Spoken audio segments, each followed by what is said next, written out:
لە بەرنامەی هاوژێنی ئەمڕۆماندا خاتوونێکی ئیندۆنێسی هاوسەرگیری لەگەڵ کوردەکە کردووە منداڵی زۆر جوانیان هەیە با پێکەوە بڕۆین سێری ژیانیان بکەین.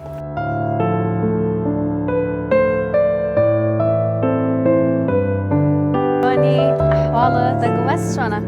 زۆر سپاس دەکەم مەمنون. سەلام عەلەیکم چۆنن؟ باشن ئەحواڵ جوانی؟ دێ خوار باش بی دایشن فەرموو زۆر سپاس ئەمیان نای کوردیان لێنراوە باش فارسەکان بپرسە ئەوانەڵەن کە کوردی زۆر نای مناڵەکانە ئادەم سپاس بەخوا ئەوەی کە بینی وانە خێزانێکی زۆر جوان مناڵەکانە ماشەڵڵا کوردی و ئیندۆنێسی و یعنی شازی شکڵێکی زۆر جوانیان هەیە هیوادارم هەر بەختەوەر بن. سپاس دەکەم مەمنون. زۆر سپاس. کاک ئارام جا حەزەکەم ڕێک ستۆریەکەم بۆ شازە بۆ دەست پێ بکەی ئەڵەن شتێکی جوانە هەیە تاوەکو گەشتی بەم خاتونە سەرەتا چۆن بۆ بڕیارتدا کوردستان بەجێ بێڵی بە چ نیازێک بوو چیرۆکەکە چۆن بوو؟ وڵای خۆی ئێمە لە قەدیم و لە هەشتاوەشتەوە ئاوارەی ئێران بووین پەناهەندەی ئێران بووین من لە ساڵی 91 لە بەندەر عەباس بە باخیرەیەک ڕۆیشتم نیازی بۆ وڵاتێکی تر مەسەلەن لە بۆ لەجۆ ئەوی شانسی من ئەو باخیرەیمە لە ڕێگای ئیتیجاهی گۆڕا دەچوە ئوسترالیا ئیتیجاهەکەی گۆڕا چوە هیندستان. لەبەر چی؟ وڵای نازانم باخیرە دی تۆ بە هەڵەسەر نەکەوتبووی؟ نا من بە هەڵەسەر نەکەوتبووم بەس خۆمان بە قاچاق سەری باخیرەکە کەوتبووین بەس لە ڕێ ئیتیجاهی گۆڕا چوو بۆ هیندستان دی لە ئەو باخیرەی ساڵ و نیوەک ماینەوە من و کوڕێکی سلێمانی بووین بەیەکەوە ئیتر تا ساڵ نیوەک ناو باخیرە ماینەوە تقریبا نزیکەی 2 ساڵ لە سین بووین لە ناو باخیرەکە برین لە سین لێش لە ئەندەنوسیا وتمان لە ئوسترالیا نزیکە هەر بەمەلە بچین دەیگەینێ ئەوەندە حدودیان نزیک بوو ئیتر لە ئەندەنوسیا لە باخیرەکە هاتینە خوارێ ماوەی 7 ساڵ 8 ساڵ لە ئەندەنوسیای مامەوە من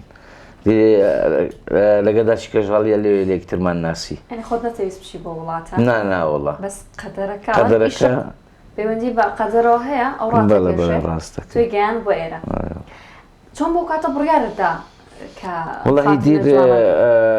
ئەو کاتی کە لەوێن دەربووم من یعنی بە خەونیش چۆن ناسی؟ کاتی کە ناسینی وڵا سوتفە بوو ئەوە لە مەتاری داهاتەوە منیش ئێوارە بوو دەچوو بە مارکەتی لە هەداچی کەژاڵ بێن هات بخوارێ لە سیارە هات بخوارێ تەلەفۆنی لە بۆ ماڵێ بکاتە تەلەفۆن عموم دیلێن دیتم و تەعارفمان کرد یەکترمان ناسی. حەزەکەم لە زمانی تۆ گوێم لە دایکی کەژاڵ چۆنی ئەم کاک ئارامە بینی یەکەم جار هەستە چۆن بوو چۆن بیرە لێ ئەکردەوە؟ یەکەم جار ئەوە نییە برێم خۆشە ناویست هەر ئەوەندە تاماشا دوایە نازانم من لەگە برادر بوو ئاجا برادرەکە ڕقەمی مندایە بوو لە باتی ڕقەمی خۆی بوو ڕقەمی مندایە بوو ڕۆژکە ئەوە تەلەفۆن کردیە ئەوها لە وەقتی ئەوە ئەجا یەکەم جار هاوڕەکەت ڕقەمەکەی خۆی یاد بە ڕقەمی من بوو من نەمزانی بوو برادری ڕقەمی کاک ئارام داوا لێ کردبوو؟ ئەو داوای ڕقەمەکەی لێ کردبوو؟ بەڵێم داوا کردم. بۆچی داوا لێ کردبوو؟ داوای ڕقەم بۆ لە کچەکەی قسمەتە ئەی تۆ کە تەلەفۆنی بۆ کردی چی کەوتی؟ یەکەم وشەوتی چی؟ وەڵی تیادی ئەوها بوو بەس یعنی وچی برادر ئەوها یەکەم جارە حەقمان بەناسبوونێ حەوتمان هاوڕێ بوون؟ چۆن پێوتی خۆشنەوەی؟ قسمەت بەخۆم نازانم چوونە دەرەوە بە تەلەفۆن پێیوتی چیتان کرد چون بۆ ژوان؟ هاتۆ ماری بوو هات بۆ ماڵی سەر بۆ داخوازی؟ نا بەس ئەوەندای ئەو چی ئەگەر لە قاریس ئەوها بوو چی برادر ئەوها هاتۆ ماری ئەوها وچی میێوانداری ئەوها عادەت دابنەوەیان هەیە مەسەلەن لەگە ڕەفاقە کچ و کوڕ کە لە لای مەمشە عاشقاتی دەکەن دەبان مەمنوعە لێرە بەس لایوان یانی تۆزێک ئاسانکاری هەیە مثلەن ئافرەتەکە یان کچەکە ڕەفیقەکەی خۆی دەباتەوە ماڵەوە تەعارف پێ بکات لەگەڵ دایک و باوکی لەوەی هەڵی بسەنگێن مزانم دایک و باوکی بڕیاریان چێ لە بارەی ئەو کابرایە بەزی ئێستا من خۆشەویستیتان کڕێەوە؟ بەڵێ بڵێ چەندێک بۆ خۆشەویستی تقریباً بێکەوە بوون؟ 7 مانگ ئەی هاوڕێتتان چەنەوی؟ هاوڕێتێکمان هاوڕێکە- تقریباً مانگێک بوو هاوڕێتی نەبووی تا خۆشەویستی بوو دەستی وێکرد. باش چۆن بوو بڕیارەتدا کە هاوسەرگیری لەگەڵا بکەیت؟ یەکەم جارە نازانم بڕخ دەترسێ بوو چونکە یعنی عێراقی ئەو هابوو بەس کوردە. بەس دوایە یعنی بەخۆم هەپمان ئەوەی دەناسم یعنی دلی کووە ئەوها باش ئەوها چۆنە تەبیەتی چۆنە؟ وەڵە باش الحەمدولله الحەمدولله. چۆن پێویستی هاوسەرگیریم لەگەڵ کە هات بۆ ماڵۆتان چیوت؟ وەڵە یەکەم جار رازی نەبوو چونکە یەکەم جار عێراقی بوو دوایە یعنی ناتانی عائیلە خۆی بێتە دەوڵای کۆمانەوە چونکە پێشتر یعنی ئەوە نییە ماری قاسوم لە ئێران بوو ناتانی بێ ئەجا ئەوە ئەفتە مشکلە یعنی زۆر نا حتا یعنی سەبەر یعنی بە باوکم یعنی چی پێ دەوێت ڕاستی رازیکە الحەمدولله ویمە باوکی ڕازی کات دایکی بۆ منیش ناڵێ ئەو ئەو کاتێک کە کچەکەت بوو کەژاڵی کچە ئەڵەن فیسی ئەو کچە دەموچاوی ئەوەندە کوردانە و ئەندۆنێسی بۆ شتێکی جیاواز بووە بۆ پزیشکەکانە مێ باسی ئەوم بۆ بکەی کە لە دایک بوو پزیشکەکان چیانەوەت وەڵا ئەگەر لە ئیندۆنێسیا بە کورد دەچێنێ بە کوردی دەچێ یعنی لەوێن دەردەرێ گوتی یعنی بە ئیندۆنێسیا ناچێ لێرە دێرێ نا بە ئیندۆنێسیا دەچێ نە بە کووردە سا خۆ دەستەکەی لە کامیانە چێ؟ تێکرە نیوە نیوە چۆن بوو ناوتان ناکەژاڵ باسێکی بوو کاتەمە بکەن کە سەرتا یەکەم کچە و ئەوی ناوی ئەمن بە ناوی ئەوەی سابری نابوو بەس لێرە لە نفوسی ڕێن کەژاڵ ئارەم ڕەشیدە مناڵەکانی تر ڕیناخان ئادەم و مستەفا ئەوان کێناوینە وەڵا هەموو بابیە ئەی تۆ هیچ حەز لێ ناوێکی ئەوە نەبوو ناوێکی تایبەت دەمێشت بێ ناوڵە بەس یعنی مستەفا ئادەم بەدڵم بووە بەدڵ بووە چۆن بوو بڕیارتان نابێن لە کوردستان بژین؟ وڵی بڕیارەکە لەو کاتی کەژاڵ هاتە دنیا ئیدی من بڕیارم لەکە بگەڕێمەوە چکە لەوێن دەڕاستی مستەقبلێکی وامان نەبوو ئەو کاتی چکە من خۆم لەوێن دەربووم بڕێ وەکو ڕسمیاتێک لەوێن دەر نەبووم یان نەم دەتوانی بە ڕسمیات دێم وەکو هاوڵەتیش تەبیعیان مثلەن لزوو وەربگرم لەوێن دەرا ئەو شتانەی نەبووی دیر بڕیارمدا تم دەگەڕێمەوە کوردستان ئەگەر ژیان لە کوردستان چکە بەڕاستی ئەو کاتی ساڵی 2000 ئەوەی دەمان بیست کوردستان بەهەشت بوو دوایکە هاتینەوە ڕاستی جیاواز بوو وەها نەبوو زمان دەچینە لە کوردستان ژیان ئەگەر نە ژیان دەڕۆین دەچینە وڵاتیشتر بەس ئەوزام کارێکی ڕاستان کردو و ئێستاتانەوە لێرە بمێنەوە بەڵێ من چەند جار بە داچکەژاڵ دێنم بەرە با بچینەوە ئەندەنووسیای دەرێم ساعاتێکی هەولێرێ بە هەموو ئەندەنووسیای حەز لێرەیە؟ لێرە بمێنەرەوە دیار بەوەی مەشغوڵیەتی ژیانیشەوە لێرە ڕەنگە زۆر دەمێک بێ بە تەنیانە چبێت نەدەرەوە ئەڵەن چیان بڕۆ ماڵەکان لە ماڵەوە بەرجێ بڵێن گەنجانە بخۆمان بڕۆین کەمێک خۆمان زوزوودا دەچینەما ئەچەند؟ جێی گەنجانتان زۆرە بە حکمی ئەوەی کە مەسەرەن بەخۆم لە نوێنەری سەفار باڵۆزخانەی ئەندەنووسیا ئەمە زاری وا زۆر جا مەسەرەن ئیشم دەبی لە سلێمانی لە دۆک مناڵەکان بەرز خۆمان خۆڵی دەڕۆین دەکاتەم جارە لەگەڵ مناوەرانتان بۆ شوێنێکی زۆر خۆش بڕۆین؟ خۆم ناوم سابرینایە لە ئەندەنووسیا هەر بە سابرینە ناوم لێدراوە بەس لە پاڵ ناوی خۆشم ناوەکی کوردیم هەیە کەژاڵ چیرۆکی خۆشم زۆر هەیە لێرانە ینی زۆر کۆمیدی هەیە خۆشم دڵم پێ خۆش بووە بەس باوترینەوەیە کە ئێستاش لە بیرمە ئەو کاتانە بوو کە پێشتر فیلمی هەڵلقەی ئەوە هەبوو هاین و جوانیۆ هەر جاری دەچم هەر شوێنەکە یانێر پێیان دەگوتم هاین ئەمش پێ تووڕە دەوم دەمگوت بابت هاینە وەڵا زۆر لە حەزم لە بێزنسمانە زۆر شت هەیە لە ئەندەنووسیا کە لە کوردستان نییە لە ئەندەنووسیا دەمەوێت بینمەوە کوردستان لە کوردستانش ببەمەوە ئەندەنووسیا ڕۆژێکیان لەگەبام لە بازاری بووم لە بازاری نیشتیمان ئۆجا بزر بووم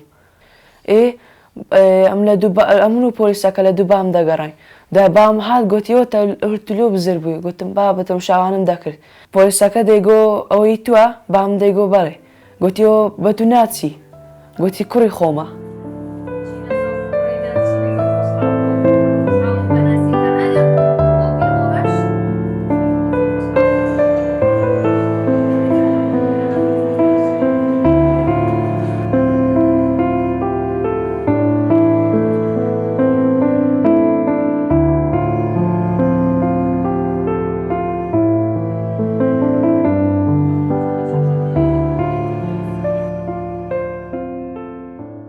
ڕینا خان یەکەم ڕۆژکاتی تۆ بۆ کوردستان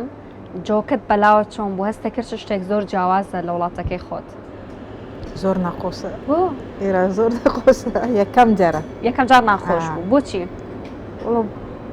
وەقتی هات بوو هاوین بوو تقریبا مانجی 6 بوو هات ئەجا هاتە حولێر بوو کارەبە نەبوو ئاو نەبووی شک بوو ئەجا عمل ماری مامتی ئەجا شاوەن سعات 12 گوتی برۆ سێرەی لۆ سەربانی ئەم گوتم لۆ سەربانی کارەبە نەبوو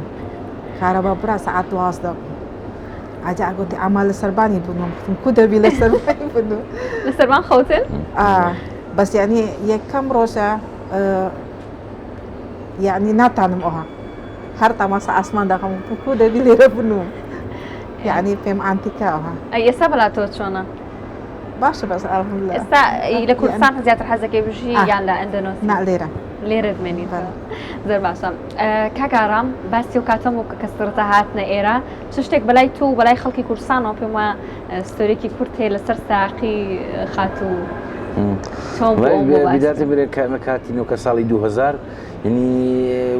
دەتوانم برێم یەکەمین هاوڵاتی ئەندەنووسی بوو کە داخلی هەرێمی کوردستان بوو دی خەڵکیش دانی دەیانزانی ینی ئەندەنووسی کە وڵاتێکی ئەندەنووس ئیسلامە خەڵک زۆر لە لە حەج و ئەوانە ئاشنایەتیان لە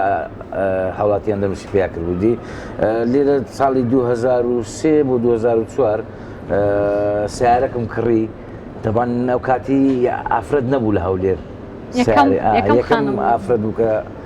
سیارەی هاژوشت دەبان لە سیارهاژنەکەش ینی زۆر زیرەک بوو بەڕاستی چکە ئەمن یەک بەخۆم کە لە وڵاتی وان بووم ینی زۆر بە زەحمەت سیارەمدا چکە سایەقیان عەکسا ئیوان بەس ئەوە یەکسەر کە هاتە سەر سوکان یەکسەر فێر بوو زۆر بە ئاسانیش فێر بوو ساقەکە چۆن بوو لێرە باشە باش ئێستا باشتاین ئێو کاتێک کە سەرەتا دەست پێ کردی چکە ئافرەت کەم چ سارەی لێ خوڕی کەس پێیان ناوتی بڵێن بۆ چیتیان چۆن چۆنی جیاواز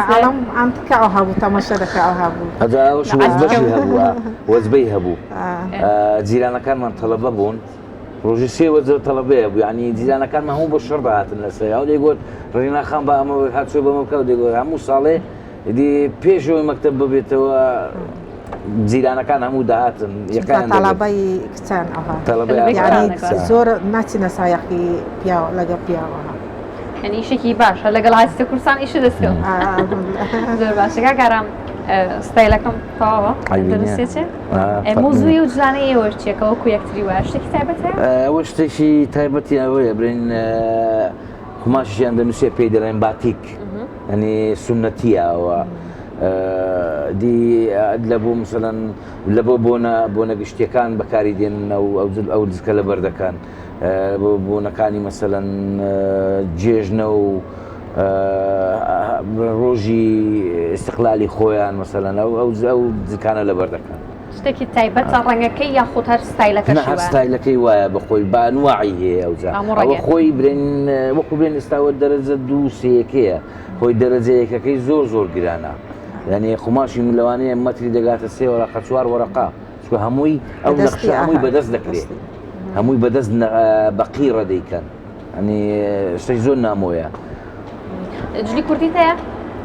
چەند دەستەیە زۆرە زۆر بۆ چ شوێنێک لە بەریەکەی وڵا ئەگەر جێژنێبی ئەوهایە دەچنە حەفلە ئەوەستانە زۆر باشە مۆزوعێک هەیە لەگەڵ ماڵی خەس و خەزورانت لەگەڵ ئەوان بینت چۆنە الحمد لله. تو پێم بڵێ کاکەرە وڵی بینیان باشە الحەمدولillah لە ئەویان خۆی بە خۆشترەوەیان تۆ طبعا ئەویان خۆشتر لە زیات بۆ والله بۆچی تان خۆشترێ چیت کردووە دڵی ئانیشت کردو ناسان بقوم نزانم. تۆ ئەوانە خۆشەوە زۆر باش. ئەگەر ئێستا گویانە تۆ بێ حەزێکی چیان پێ بڵێ يعني کاڵۆ قاموسکاران ئەمریکاکان کاڵۆ لیهات هەموو سامپێی ناپا کەم ڕێکاگی تۆ چی بەخەسوو دەڵێ سامپێن کە دایکە ئاپا سامپێن کە باوکە ئاپا پرمینتان هەمووی تۆ زۆر سپاس. ئەپس نازانم برێمت. بۆچی ئەگری کانە مەڕێکە سایەنگ بانگت کرد. لێرە بۆ لەو کاتێک کە لێرە ما حەستم بۆ نەکردەوە کە من بێداک و باوکم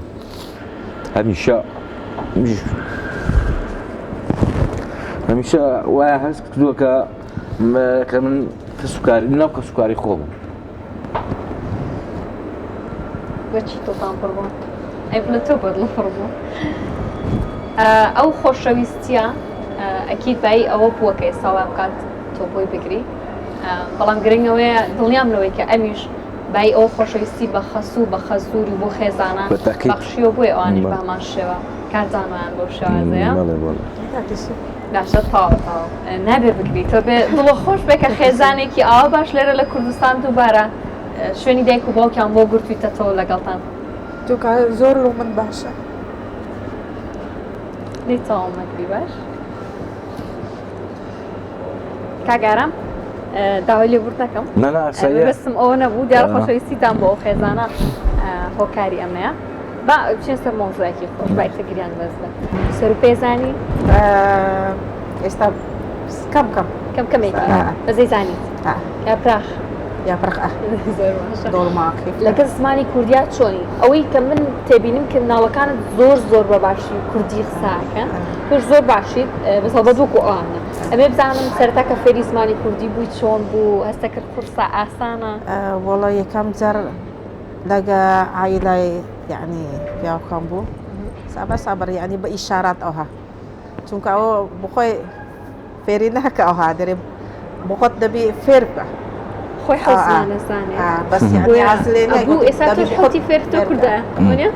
یعنی لەگە جیران ئەوها بە کوردی قسەکە لەگەڵ جیرانەکانە بە ئیشارات ئەوها بە ئیشارات یعنی مەسەلا سەری خۆم دشتم ئەوها یعنی چیا بە کوردی چیا ئەوها یعنی ئێرەم دێشی ئێرە چیا کوچی کەلولەرە ئەو هاتە سەبەر ئەها یەکەم وشەی کوردی کە فێری بۆ چی بوو برێم نا وەسڵام تواتر تۆ پێم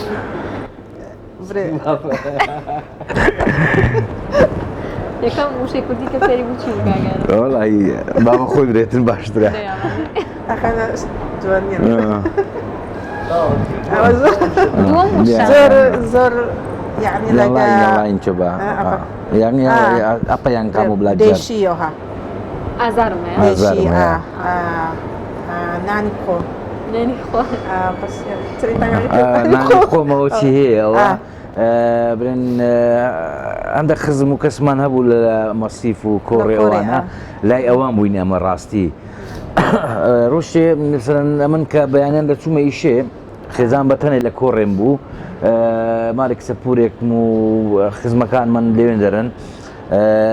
منداڵە گسکەکەیان دەناردە دوو داچکەژا دووڕینای کە مەسەرەن لە بۆ نیوەڕۆ بێتەکەنیان بەتەنیان نەبیتن زیان پێدەستا ڕۆژە منداڵەکەیان چوو بوو دوێوەرە ڕینە نانی بخۆویش بودبی ئەمن ئەتو ناخۆم گوت کسەکە خاڵیدا بۆ مارە گوت ڕینە نازم دەرێ دەخۆم دەترسێم جارەکی ناچمەوە زۆر باشە دەستان خۆش بڵێن چی یاسەیەکیش بکەین بزانین ئەمڕۆ پێشواش خۆشە بزانم حەستان لە چێش بڕۆین بەبڕن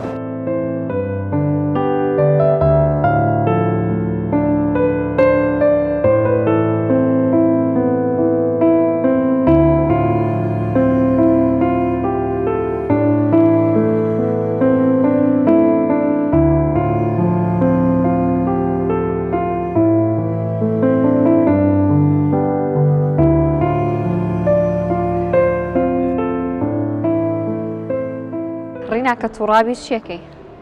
تووڕەوە فكر زمانی کوردی سەرێکی وەزمانی بۆچی خاستن کە حالت دەکاتی کە تووڕە دەبی لەگە منداڵەکانی ئەندەنووسەکە لەبی دەستە بە کوردی بە کوردی زۆر باشە ئەمێ باسێکیەوە بۆ بکەن ئێستا لە حاڵەتی ئێستاتانە هەرێکەتان خەریکی چ کارێکە وڵای من وەکو خۆم نوێنەری باڵۆزخانەی کۆماری ئەندەنووسیمە لە هەرێمی کوردستان خێزانەکەشم بەخۆی ئەوەشی هەیە برێن کەترینەکی هەیە دیلیڤەری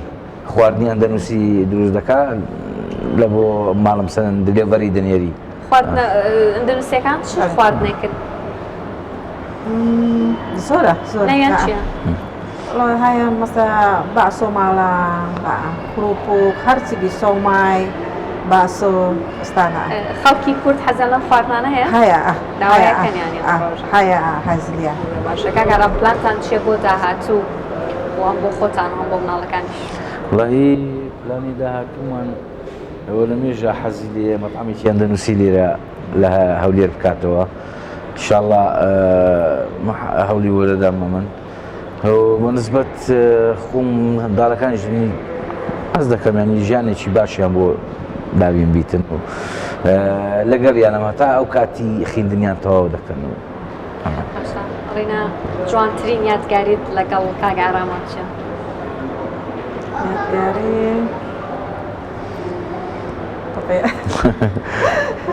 وەختو ساکتە جێبلەوە باشە یادگاریم خازن لێرانە کە کاتێکە نەخۆش دەبێت وەختی نەخۆش بوو کە نەخۆشەوی چێ بێ؟ یعنی زۆر ئەوە یعنی لەگە من زۆر یارمەتی تەیات هاوکاتە زۆر زۆر تۆ باشترین یادگاریت لەگەڵ خاتۆڕینا چیە؟ وڵا من شەروها زۆرە یادگاریمان من یادگارانە کە زیاتر لەوێن دەڕاستی کاتێکە من تەنها بووم بە تەنێ بووم ینی هەموو کە سوکارم بوو لەوێن دەر بەڕاستی زۆر قوربانی دادە بۆ من ڕینا بۆچی دڵت پڕە بۆچی دڵت زۆر خۆشێت زۆر کاگارام ئەمێ سێری ناو چای بۆ بکەی ئەو شتێک کە لە دڵتایە بەرامبەر بۆ پێی بڵێ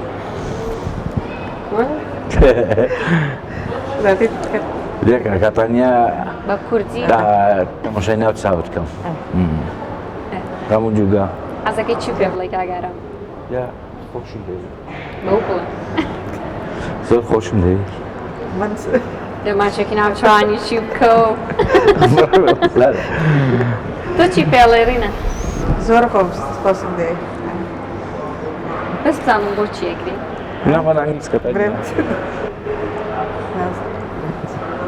خاڵێکتان نەکات ئیتاجە دیکەتەجیە بابیسە دیکەتی تۆ هەتی دیکەت سر ڕینە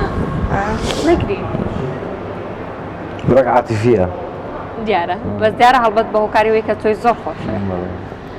هیوادارم هەمیشە تەندروست بن هەمیشە بەو شێوازە بە جوانی پێنجەکەتان بەردەوام بێ و مناڵەکانیشتان و ئەو خۆشەویستی و وەفاجوانە کە لە ئێوەدا هەیە لە ئێوەی وەربگرن